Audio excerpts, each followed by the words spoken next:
maghanda na para sa paborito nating chimisang Meb Trivia. Heto na ang... Satanong sa Sabog! Ang alay natin today, handa na daw siyang mapulbusan. Kakulay lang naman yung pulbos. Aaron Villena! Yes! Yes! Ito na naman, Mamang. How are you? I'm good. Okay Yeah. naman po. Okay, eto na. Welcome sa ating Buwisit Blaster. Eto na ang aming katanungan sa'yo. Aaron, magpapasabog ka na ba? Magpapasabog na! Let's go! Upo ka Upo na. na. Upo ka na Okay. dyan. Isuot mo na yan. Oo, di ba? You need help? Kaya mo ba? Eto na ang kanyang unang sang tanong. Sang Sabog!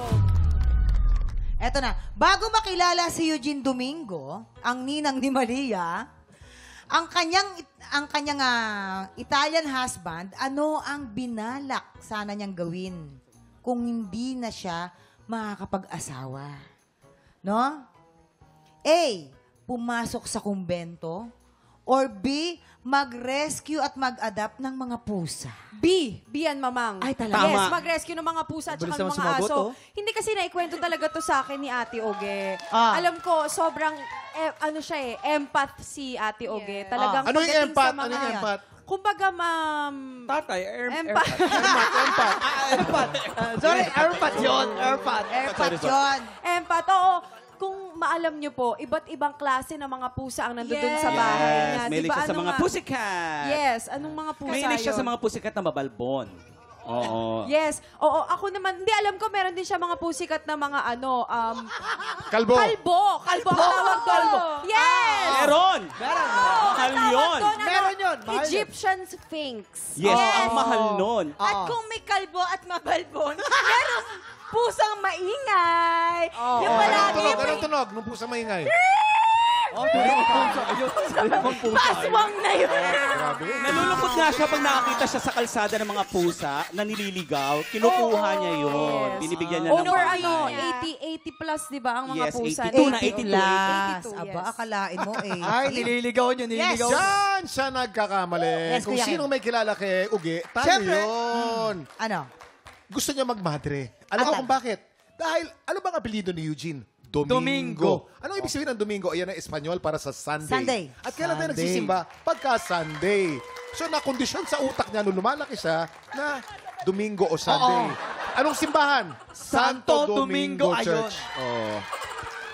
Ay, alam nyo, kitang-kita sa mukha ni Aaron yung litong-lito.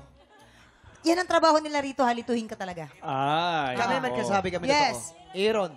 So, Aaron, ano ba ang magiging kasagutan mo dyan? A, pumasok sa kumbento, or B, mag-rescue at mag-adapt ng mga pusa? Meow, meow, meow. Actually, hindi ko alam kung nakita ko sa isang interview ni Miss Eugene Domingo na yung about dyan. So, parang feeling ko yung pumasok sa kumbento. Siyempre. Yan. Siyempre. Sila pinili mo. Huwag kang uuwi sa bahay, ah. Sinasabi ko sa iyo. Ay, Hoy! Pareho kayo ng bahay? Pareho Ay, kayo di ng bahay? ba? Assume ka lang. Alright. So, pumasok sa kumbento. Oh, parang. Alright. Oh, feeling ko. Pumasok lang sa kumbento. Tignan natin, kabog or sabog in 5, 4, 3, 2, 1. Okay ka mo na? Wala na. Grabe. Tama? Tama. Oh! Alam mo, tanggap na daw talaga niya na ano na siya, magiging single for life. Tapos, alam mo, nakakatawa, dala niya lahat yung pera na pinagpaguran niya bilang artista. I-donate niya doon. Yes! Ganun siya talaga. Dala niya yung pera niya, i-donate niya rin sa kumbento. Tapos, doon na siya. Pero biglang dumating si Danilo, di ba? Oh. At si Danilo, fan niya. Oo, at si Matagal nang Danilo pinapanood. ay movie critics. Tapos ano siya, number 1 fan ni Eugene. Di ba? Ang love talaga hindi hinahanap. Kusang darating. Correct. Kaya, mamang, kusang darating yan, mamang. Ayan, pero...